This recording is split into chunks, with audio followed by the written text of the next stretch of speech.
please put your hands together and welcome to the stage the absolutely incredible Nolan North.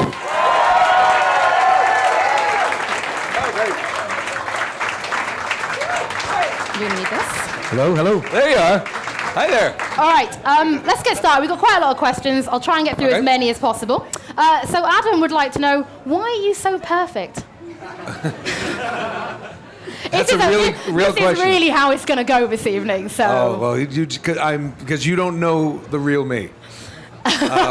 Far from perfect at all. That's how do I answer that? Adam, set your sights higher.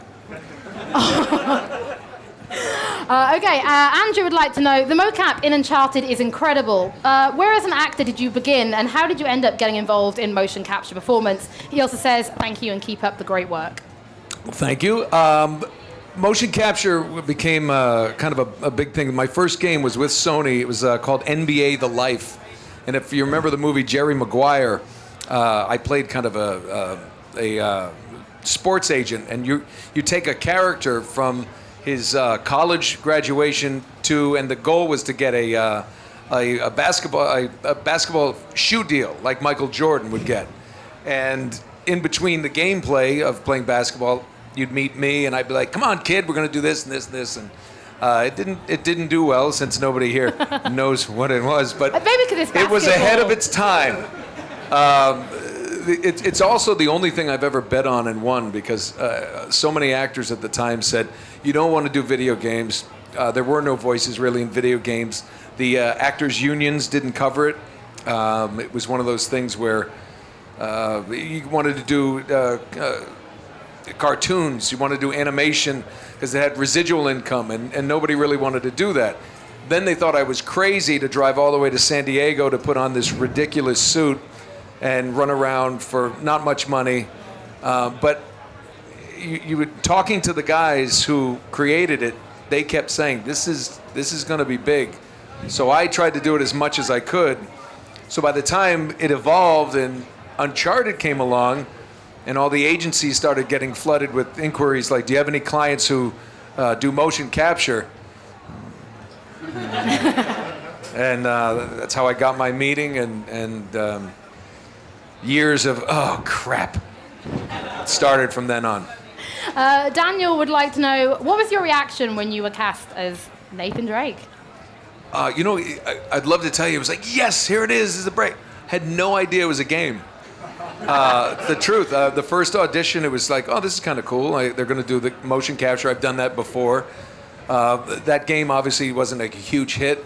Didn't really think much about it, but there was a sense that this was going to be something different because the evolution of the game from the first time we did it to the end was remarkable. I mean, we walked in, there was a lot of excitement about it, working with a lot of other actors, but when I say evolution, it was like simple things like in the first Uncharted, Eddie Raja, we meet him and we're in that Jeep, and they brought in a Jeep. I think they rented it for like $700 for the day. It was an old World War II Jeep, full of rat poop and stunk, and I had to dive into it and I banged my knee. I'm like, this is fun, but it hurts.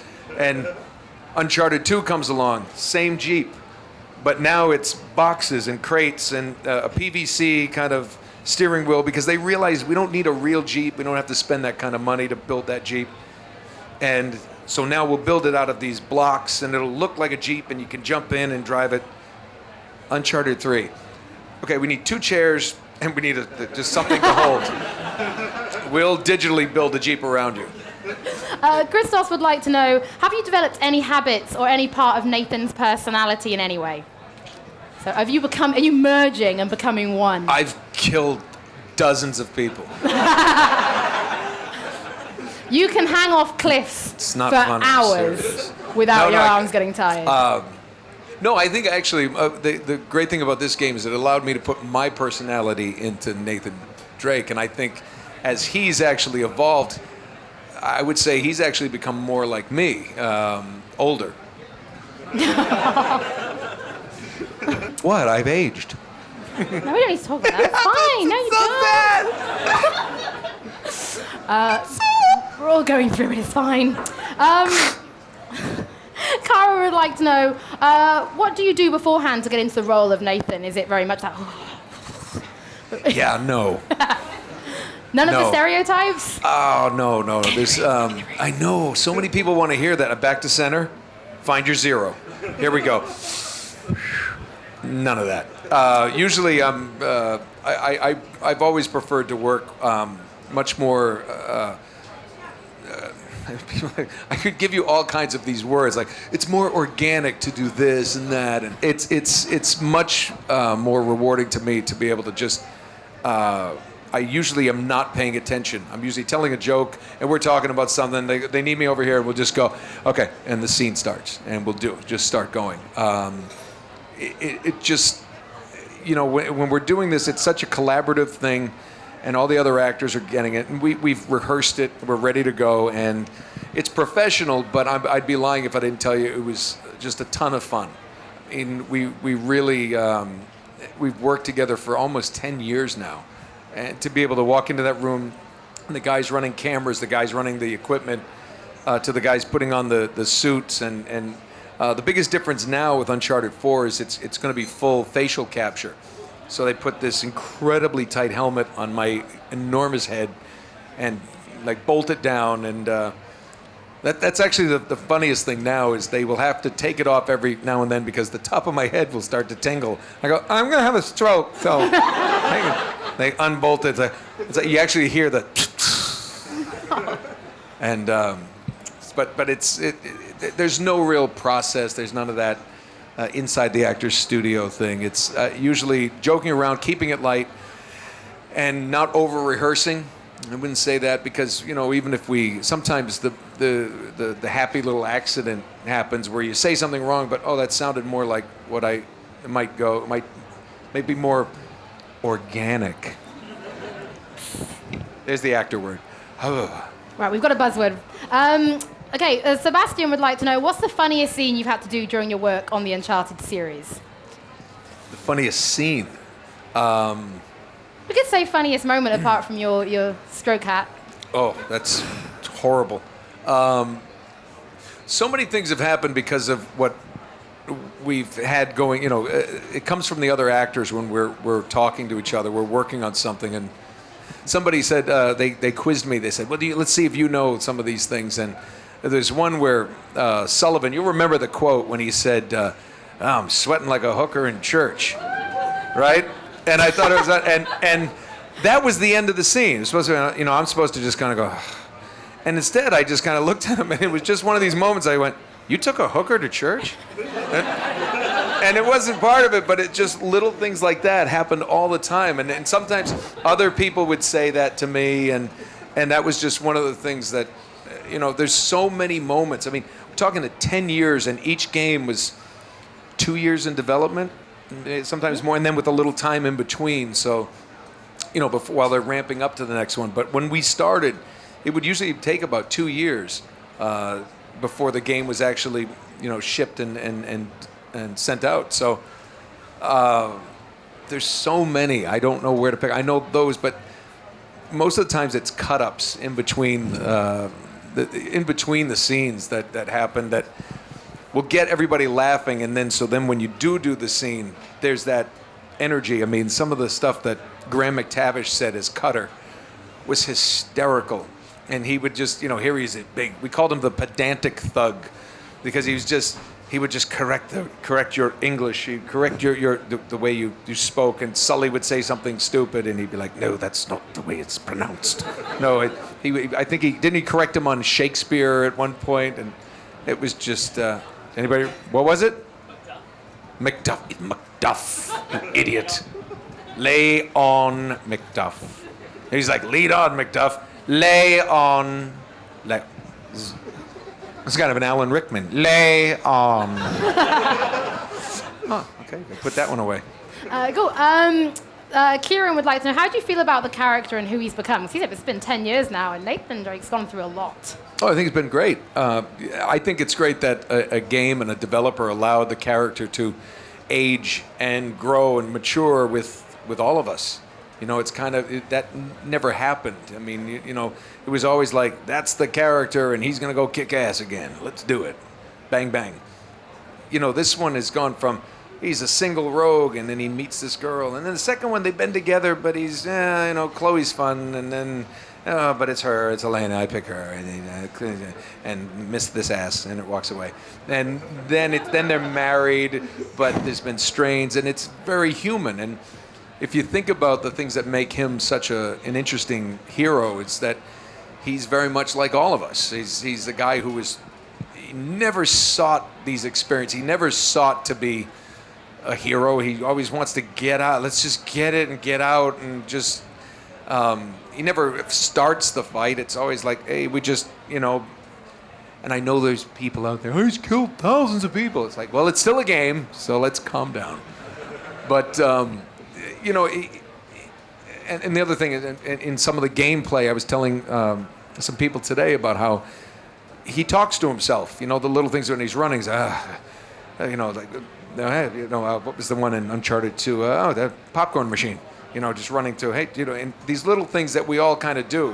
Putting on the shirt and like, yeah, it looks terrible, and you take that off. There's nobody around, nobody's hearing that, but we all do that. So that humanizes him. It brings him, when he falls, he gets beat up. He doesn't jump right up and get back into it. But somehow he wills himself up. And I think there's something similar to like Bruce Willis in Die Hard, that John McClane pulling glass out of his feet, still laughing and finding some way to get through it, like we do with everything. I mean, hell, I got a 15-year-old son, so every day's a challenge. But it's like this. I think that's what made him so human and special. And I think that's how, I'm so happy that they've allowed him to age, because otherwise I wouldn't be playing him. I don't think anyone else can play him. What's that? No one else can play him. Oh, but they're gonna try with the movie. And I tell everybody, by the time that comes out, I'll be Victor Sullivan. Moving swiftly along, John says, you have literally been in every game. That's not true. Which voices are you most proud of doing, and why? I always go to the Penguin in the Arkham series because, A, Rocksteady is a British company. They allowed me to butcher that. That's not true. No, he needs to sound like this. It can't be perfect. But that actually came at a time when everybody said, oh, he's in every game. He sounds the same. And then they were like, oh, that's him. And then it was like, no, it's Sigmund, sir, in Ratchet and Clank, and this is wonderful. And oh, I didn't know that was him.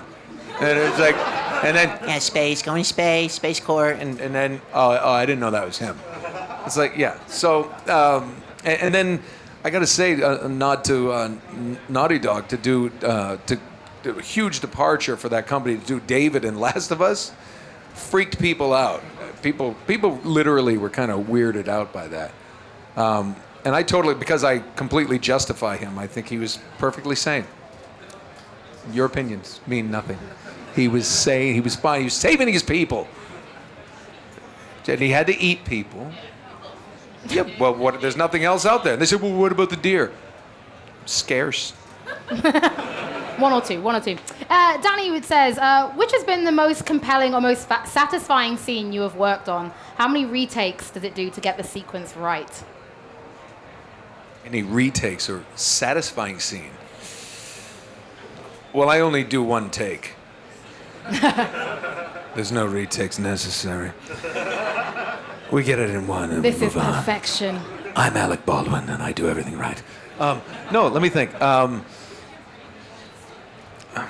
Let's come back to that one. I need to just think about that. Okay. Because while I answer other questions, that's not possible. Mason says, which is your favorite Uncharted game and why?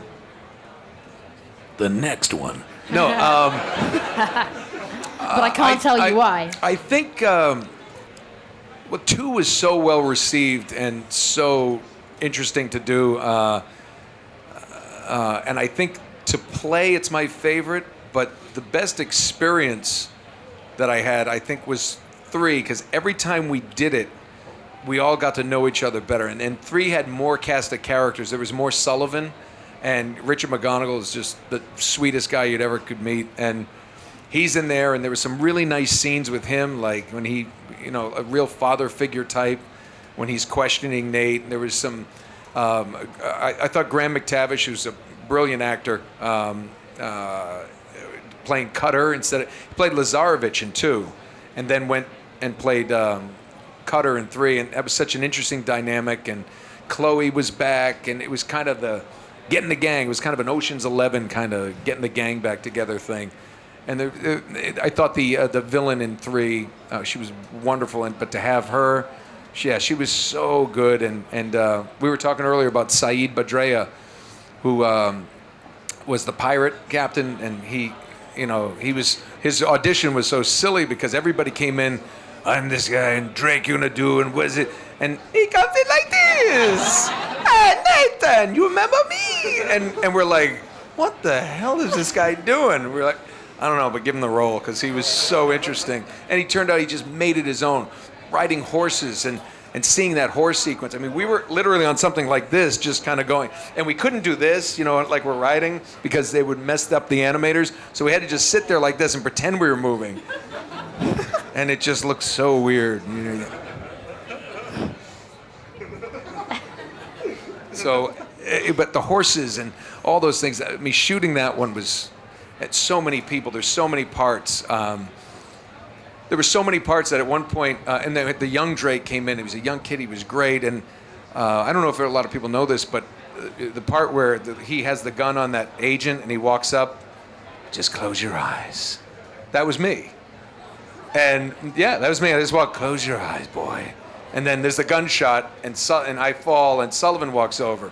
But the funny story behind that one is I'm lying there dead. And he says, and I hear Sully, and he goes, give me the gun, kid. He takes the gun, he throws it away, and it hit me on the ear and almost knocked me out. Just as ringing in my ear. Like that. Because he just over his shoulder, and these guns are made of this heavy, hard plastic.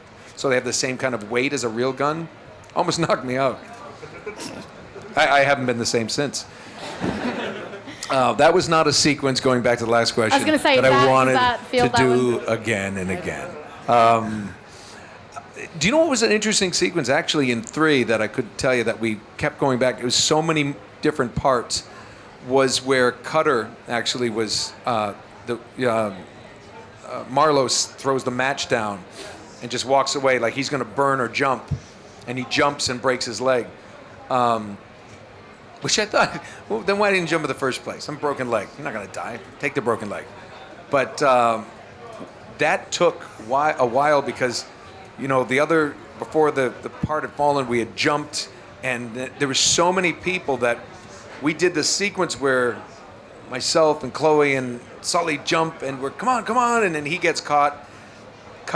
We went up and played the other agents who came up and poured all the gasoline, and everybody did so many different parts. I lost track of how many characters we played because I was the guy throwing that down before she threw the match, and Robin Atkin Downs played her henchman. It was great fun. It was so many people there, and we played so many parts. So I think that would be one because it wasn't retakes because of problems, but it was retakes because it was so many different angles and different characters that were in part of that.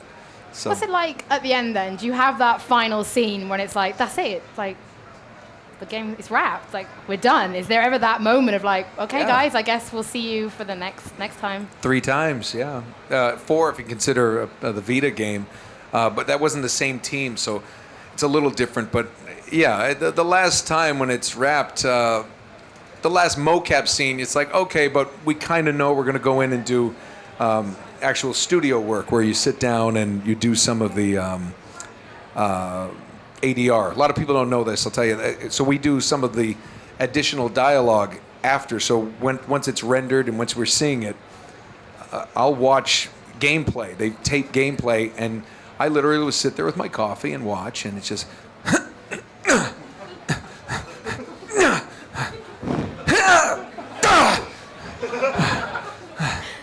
I guess I better climb this. All right. Yeah.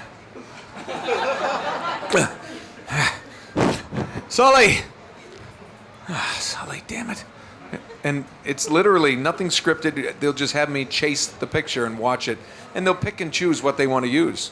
But it's all those. That's where all the little jumps and the grunts and that kind of stuff comes from. So it happens, and then they can obviously every time he, everybody knows, oh that hurt.